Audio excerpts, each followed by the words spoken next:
Call. Councilman Ammaville? Present. Councilman Kraft? Here. Councilman Dr. McHugh? He's on his way. On his way, I have not had any calls otherwise.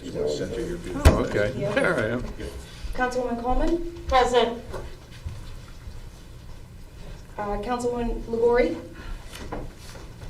And she is on the phone. Councilwoman Legori? Are you picking up? We also have Dr. McHugh is here. Has she answered, President? Yes, she has. Okay. And in my zeal to get going, I believe that I didn't have the Open Public Meetings Act statement read, so perhaps we'll have that read into the record at this moment. Pursuant to the provisions of the New Jersey Open Public Meeting Act, adequate notice of this meeting was properly provided by sending a copy of the notice of the meeting to the Asbury Park Press and the Star Ledger. Notice of this meeting of the governing bodies were posted in the corridor of the municipal building and in the office of the municipal clerk. And there were a limited number of items that had come in during this past week, and we wanted to take advantage of the opportunity to go into a closed session this evening because of that, and we will be doing that shortly. No formal action will be taken as a result of that closed session. We also welcome here with us our attorney, Mr. Zabarski, our attorney, Ms. Cipriani. Our CFO is here, as well as our chief of police. Welcome to all.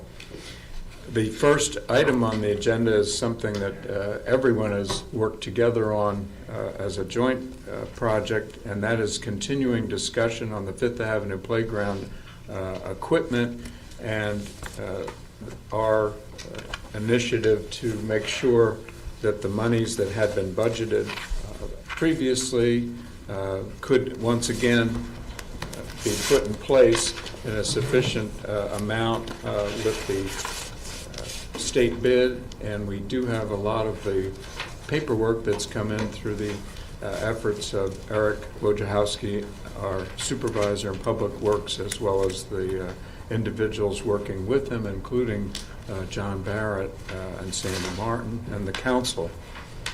I know Mr. Zabarski has, we'd given him an initiative at the last meeting to work up two resolutions, and shortly thereafter it was determined that the municipality had been a member of the one co-op previously.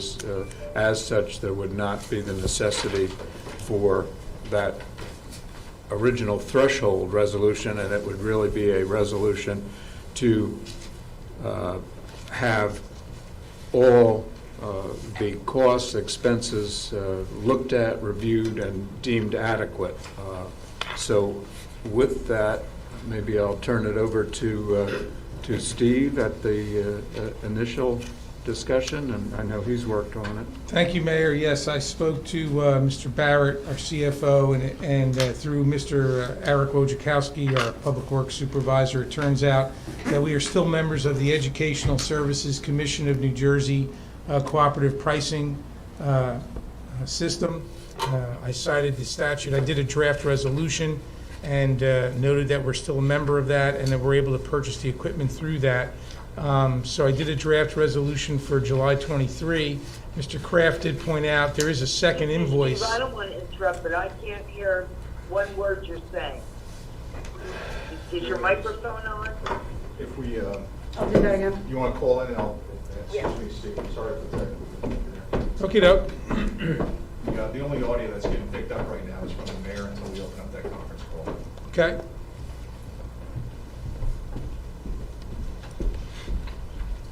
Council, we're going to be opening up the conference call as well, so bear with us.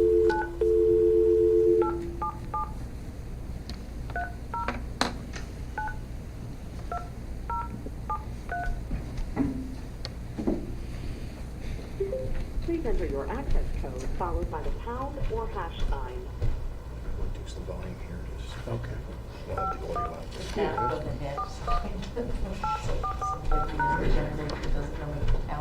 Enable audio. Please enter your audio PIN followed by the pound or hash sign. If you do not have a PIN, just press pound or hash. Because I said that to somebody, one of my staff. If you could just test I it. said, you're gonna have to hack it on hold. Hello, Mr. Barrett. I said, gotta hit the pound sign. Okay, we're good. Like, what's on the phone? What's the pound sign? I said, And so I'll turn the floor back then over to Mr. Zabarski, who was giving us some of the background in his work on the issue. So we're still members of the educational co-op.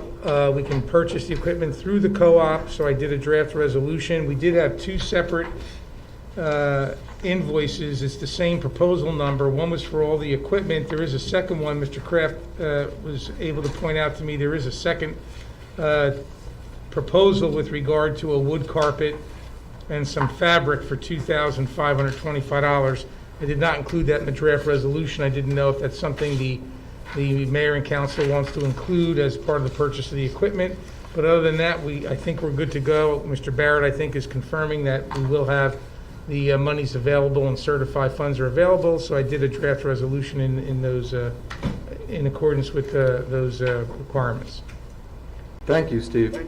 Any comments? Mr. Barrett is here with us. I don't know if you have anything to add at this time. I thank you as well for all the work.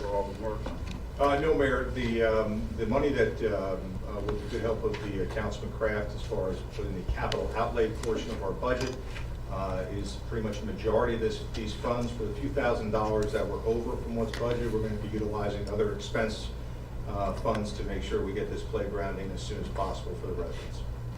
Thank you. Anyone on the council, any comments, background questions as to that other issue that Steve raised too as well? I'd just like to mention that I feel that the two proposal items, the second one for $2,525, I believe, should be included because there's a line item in the capital budget which, is specific for the Fifth Avenue playground equipment. I just think, we'll keep bookkeeping a little easier.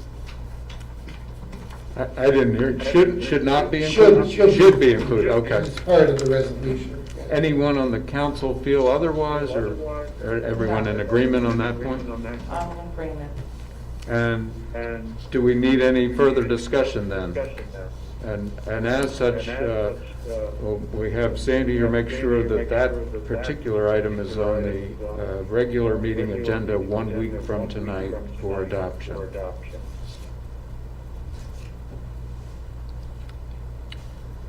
The next item is a proposal to provide construction management and inspection services, 12th Avenue roadway reconstruction extending from Barnegat Avenue to Bayview Avenue, NJDOT 2019 municipal aid. Any background on this matter?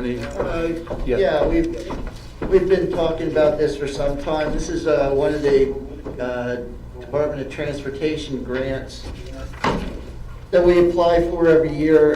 This time we're awarded $395,000, and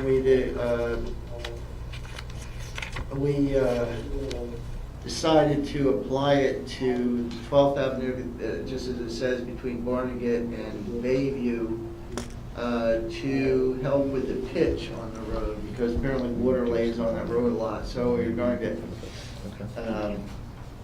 elevate it and try to create a better slope so it runs off more toward the bay better. And then this is a proposal from the engineer to provide the construction management and contract administration during the construction phase of the project. So we expected this. So it's just really a formality to get this project going. Unmuted. So this should be on the agenda as well for the next regular meeting in terms of a resolution, and that would authorize the project as well as the engineering management fees related thereto. If we could have that. Any other council comments, questions? That being said, the third item is discussion of accepting the fifth quarter for Seaside Park Municipal Alliance Program. And that came about, there is a letter dated July 8th addressed to myself that references some of the background. It's from Dan Regine, the Public Health Coordinator, Health Officer for Ocean County. And it appears to be beneficial in terms of the borough and the finances. That was my impression. I don't know, anyone else have any comments on this? No. Sandy has made sure that we've gotten through all these things. And in the past, she was very instrumental helping us recover the Municipal Alliance and bringing it back. So we really appreciate her hard work on all of this. I don't know if Matt has anything else to add. No, this was, I think You know, we should accept So, this quarter and just keep this moving. is a win for the borough of Seaside Park. So, Yes. you know, it's all good. So, thank you. And this also, we have the input from John Barrett, our CFO, and his recommendation. And, of course, Mr. Barrett. I don't get to see Mr. Barrett. So this too then should be a resolution on the agenda Yes. for the next regular Definitely. meeting, so, Thank you. for the regular meeting. Those were the items on the agenda itself. I had today three different things that are relevant, some of which had been copied to the appropriate people in the borough, and some for everyone's information.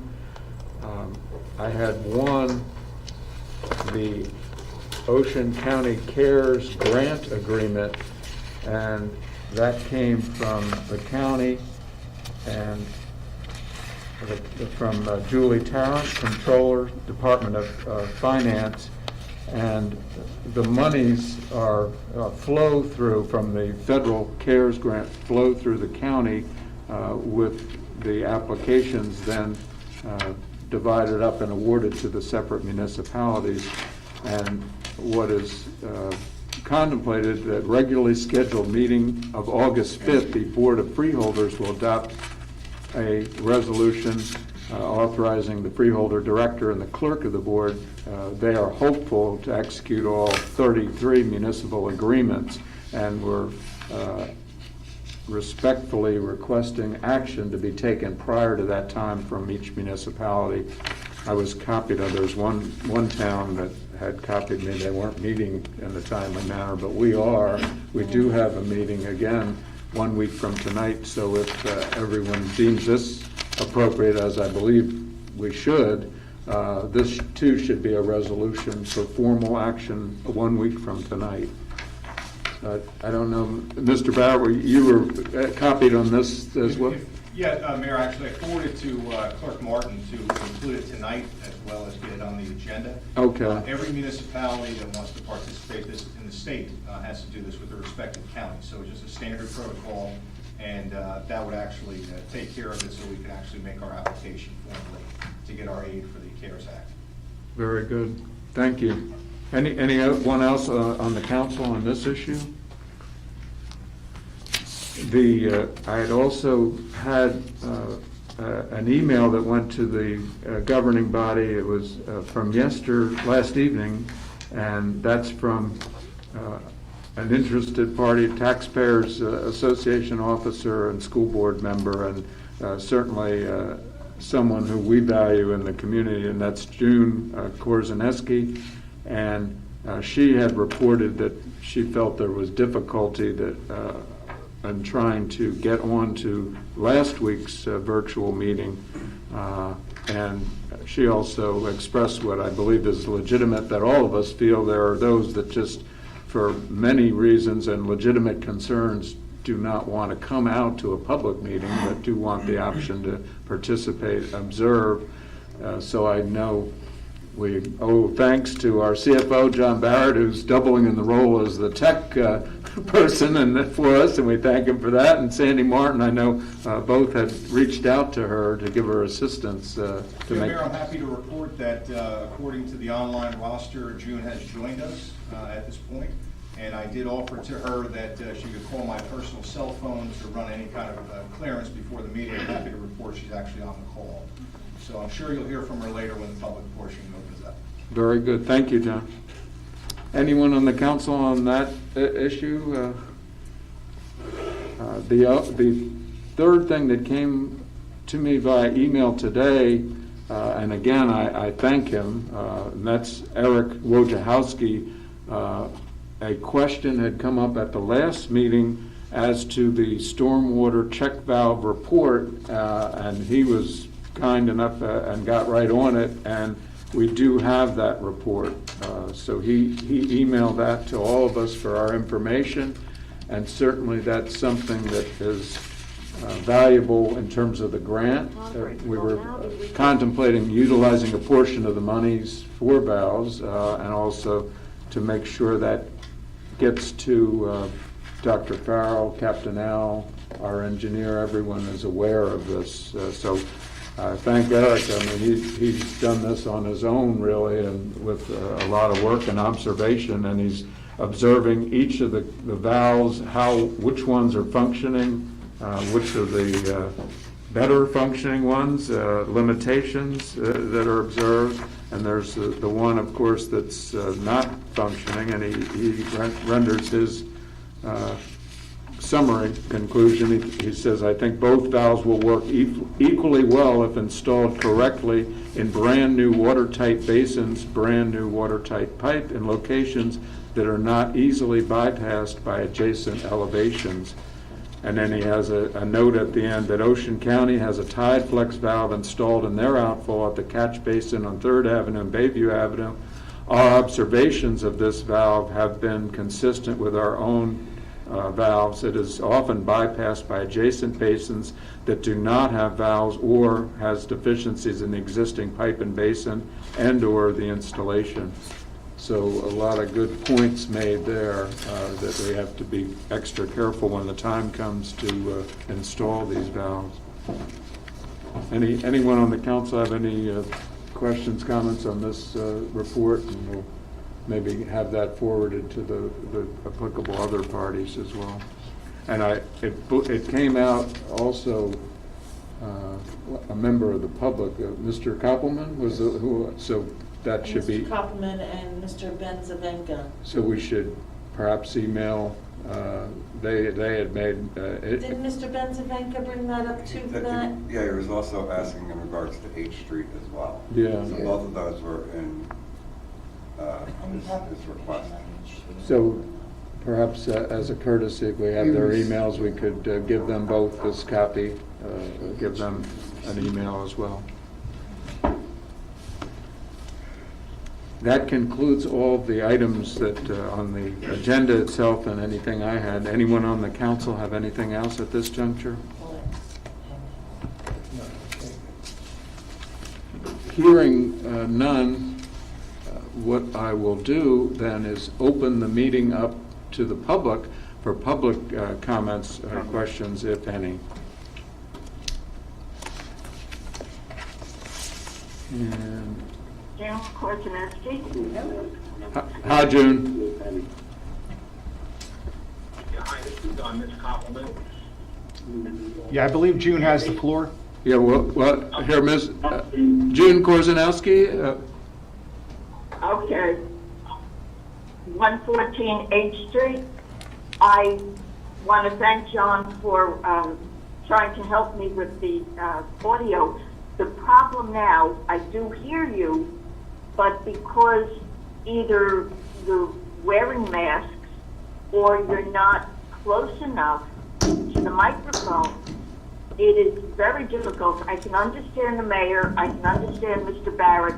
When anybody else was talking, it was very muffled. So I really don't know how the valves are doing or what the the Municipal Alliance is doing, all I heard was muttering. And I even tried using my earplugs, thinking that would help, but it doesn't. So my concern is next week is the budget hearing, and I want to be a part of it, and I want to be able to hear what's being said. So I don't know how you're going to fix it, but I really hope you do soon. I didn't hear you you really hope we Zoom it? Is that what? Soon, fix it soon. Fix it soon, absolutely. Fix it Fix soon. it soon. Okay, My Jersey City accent. thank you.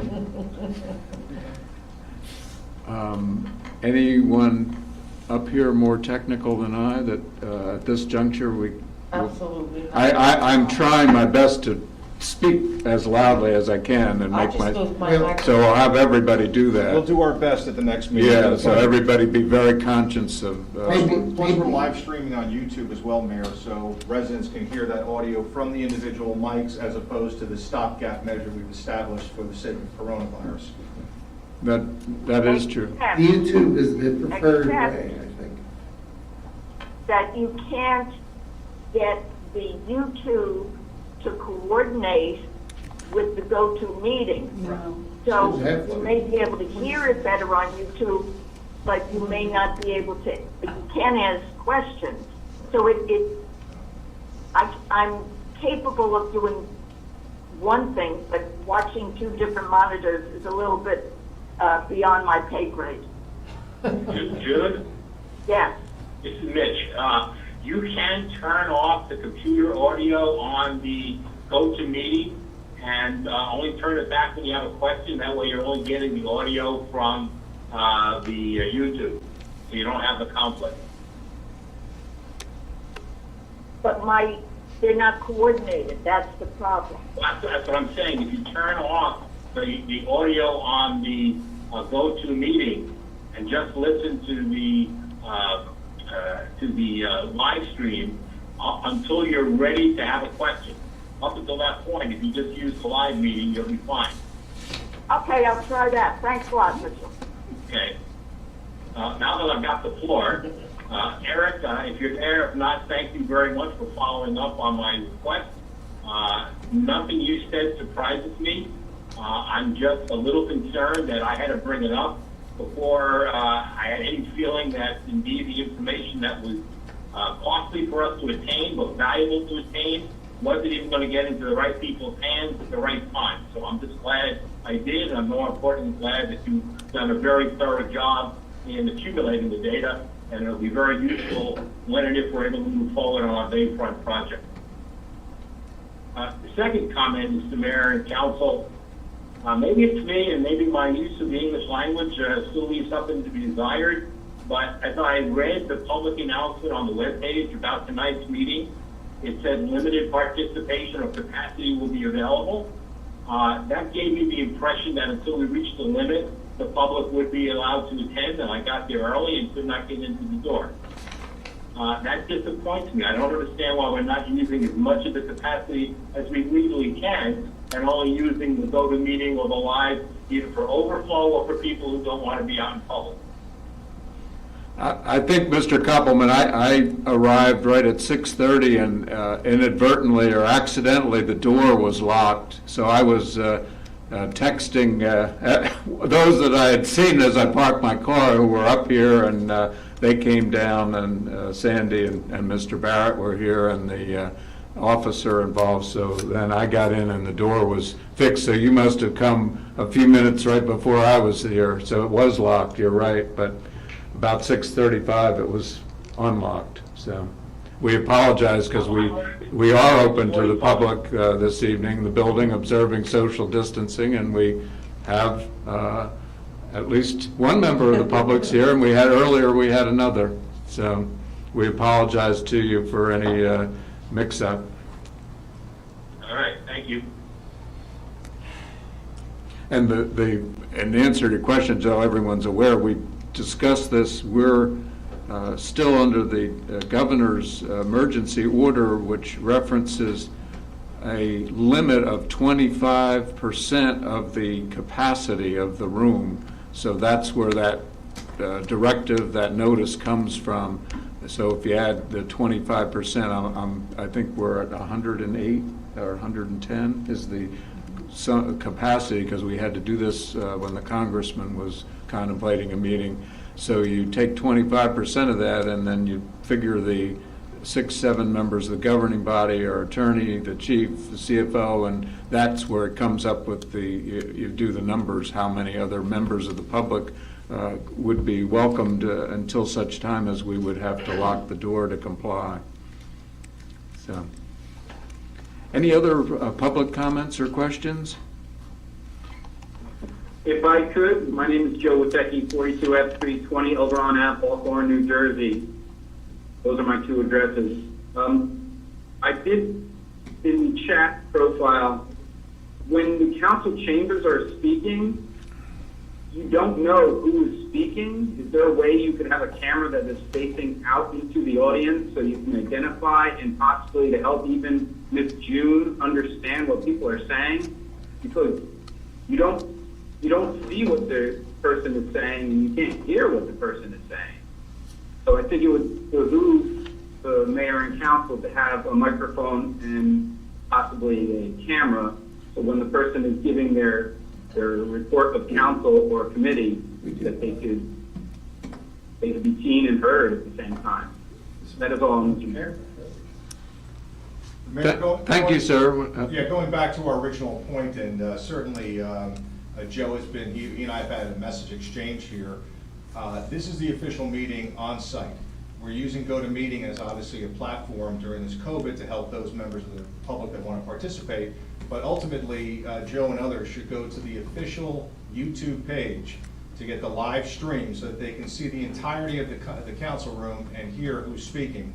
I do apologize to Joe, as I did in the messages, but there's nothing we can do with the technology we have at hand at this moment. Thank you, John. Thank you, John. Any other public comments or questions?